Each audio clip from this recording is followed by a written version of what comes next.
അങ്ങനെ ഒരു Facebook post എന്ന് പറഞ്ഞാൽ ഈ നാട്ടിൽ നിലവിൽ നിൽക്കുന്ന ഒരു നിയമം പുരുഷനും സ്ത്രീക്കും അതായത് പരസ്പര സമ്മതത്തോടുകൂടി ഏതൊരാൾക്കും അങ്ങനെ ഒരു റിലേഷനിലേക്ക് പോകാമെന്നൊരു നിയമം നിലനിൽക്കുന്ന സാഹചര്യത്തിൽ ഒരു സ്ത്രീക്ക് അങ്ങനെ സംഭവിച്ചു എന്ന് പറയുന്നതും സ്ത്രീ ഇരയാണെന്ന് പറയുന്നതിനോട് ഞാൻ യോജിക്കുന്നില്ല. കാരണം രണ്ടുപേരുടെയും പരസ്പര സമ്മതത്തോടാണ് ആ ഒരു റിലേഷൻ ഉണ്ടായിരിക്കുന്നത്. കൂടാതെ ഒരു 17 വയസ്സുകാരിയുമായിട്ടല്ല അങ്ങനെ ഒരു റിലേഷൻ ഉണ്ടായിരിക്കുന്നത്. പ്രായപൂർത്തിയായ വിവാഹിതയായ ഒരു സ്ത്രീയോട് കൂടിയാണ് അത് ഉണ്ടായിരിക്കുന്നത്.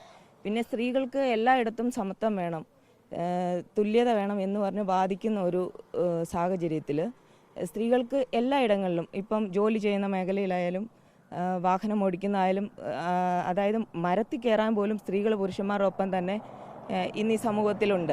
അങ്ങനെ ഒരു സാഹചര്യത്തിൽ പിന്നെ എക്സ്ട്രാ ഒരു കഴിവൂടെ ദൈവം സ്ത്രീകൾക്ക് കൊടുത്തേക്കുന്നത് പ്രസവിക്കാനുള്ളൊരു കഴിവൂടെ കൊടുത്തിരിക്കുന്ന ഒരു സാഹചര്യം. അപ്പോൾ സ്ത്രീ എന്തുകൊണ്ടും ദുർബല എന്ന് പറയുന്നതിനോട് ഞാൻ യോജിക്കില്ല.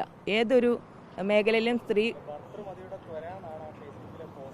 ഭർത്തൃമതിയുടെ ത്വര എന്ന് പറയുമ്പോൾ ഒരു ആവേശം എന്ന് മാത്രമേ ഞാൻ ഉദ്ദേശിച്ചുള്ളൂ. കാരണം എന്തായാലും എതിർ പാർട്ടി സംഘടനകളുടെയൊക്കെ എന്തായാലും ഒരു പിൻബലത്തിലാണ് അവർ ഈ ഒരു മേഖലയിലേക്ക് അവർ ഇറങ്ങി വന്നിരിക്കുന്നത് എന്ന് തന്നെ എനിക്കത് ഉറപ്പിച്ച് പറയാൻ പറ്റും. കാരണം ആരുടെയോ നിർബന്ധത്തിന് വഴങ്ങി അവർ മനഃപൂർവ്വം ഈ ഒരു ഇലക്ഷൻ ടൈമിൽ പാർട്ടിയെ, രാഹുൽ എന്നൊരു വ്യക്തിയെയും അതിലപ്പുറം പാർട്ടിയെയും തേജോവധം ചെയ്യുന്ന രീതിയിലാണ്.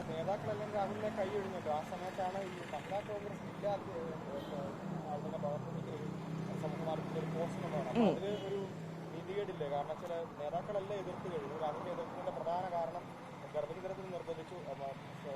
താല്പര്യത്തോടുള്ള ഒരു ബന്ധമാണെങ്കിൽ ഒരു കുഴപ്പമില്ലായിരുന്നു. പക്ഷേ ഈ റിമാൻഡ് റിപ്പോർട്ടിലടക്കം പറയുന്നത് അല്ലെങ്കിൽ രാഹുൽ തന്നെ പറയുന്ന ചില കാര്യങ്ങൾക്കകത്തൊക്കെ ഈ പറഞ്ഞ നിർബന്ധിച്ചു എന്നുള്ള കാര്യമുണ്ട്. ആയിക്കോട്ടെ, ഞാൻ അത് തന്നെയാണ് ആദ്യം പറഞ്ഞത്. പരസ്പര സമ്മതത്തോടെയാണ് ഈ ഒരു റിലേഷനിലേക്ക് വന്നേക്കുന്നത്. ഇപ്പം രാഹുലിനെതിരെയുള്ള തീരുമാനങ്ങൾ എടുക്കുന്നതൊക്കെ പാർട്ടി അതിൻ്റെ രീതിക്ക് തന്നെ എടുക്കും. ഞാൻ ഫേസ്ബുക്കിൽ കുറിച്ചിരിക്കുന്നത് എൻ്റെ നിലപാടാണ് ഞാൻ പറഞ്ഞിരിക്കുന്നത്. കാരണം എൻ്റെ നിലപാട് അതാണ്. സ്ത്രീയും പുരുഷനും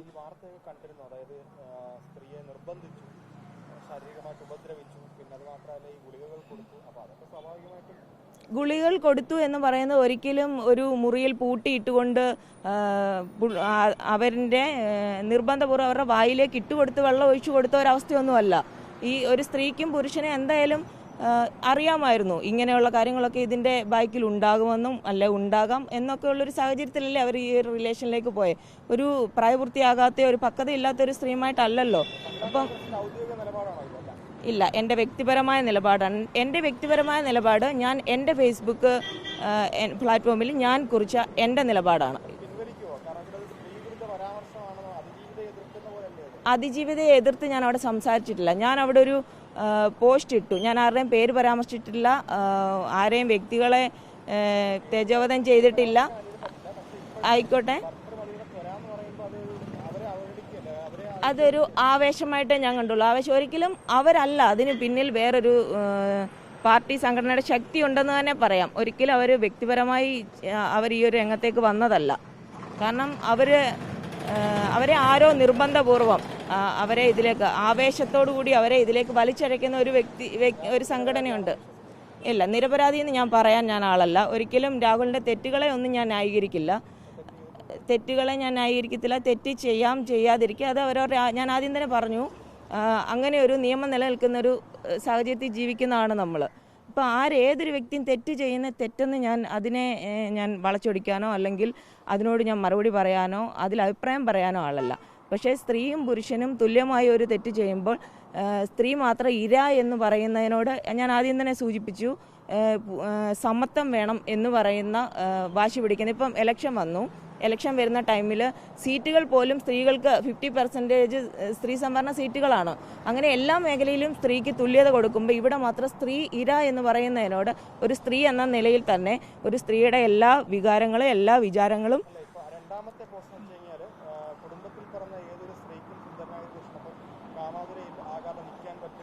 പറ്റും. എനിക്കിപ്പോൾ താങ്കളുമായിട്ട്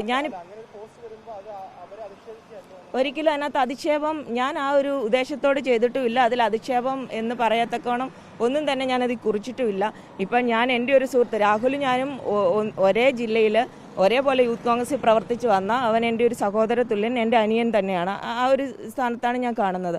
അങ്ങനെ കാണുന്ന സാഹചര്യത്തിൽ ഇപ്പം ഞാൻ രാഹുലിൻ്റെ കൂടെ ഒരു ഫോട്ടോ ഇട്ടാൽ എനിക്ക് തീർച്ചയായിട്ടും ആ സ്ഥാനത്ത് വേറൊരാളുടെ കൂടെയുള്ള ഒരു ഫോട്ടോ ആണ് ഞാൻ പോസ്റ്റ് ചെയ്യുന്നതെങ്കിൽ അതിനും എൻ്റെ ക്യാപ്ഷൻ ഇത് തന്നെയായിരിക്കും.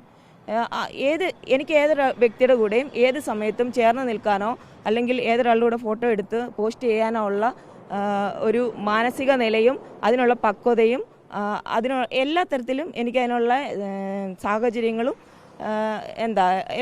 എല്ലാം കൊണ്ടും എനിക്ക് അതിനുള്ള അവകാശമുണ്ട്. ഞാൻ അത് മാത്രമേ അതുകൊണ്ട് ഉദ്ദേശിച്ചുള്ളൂ.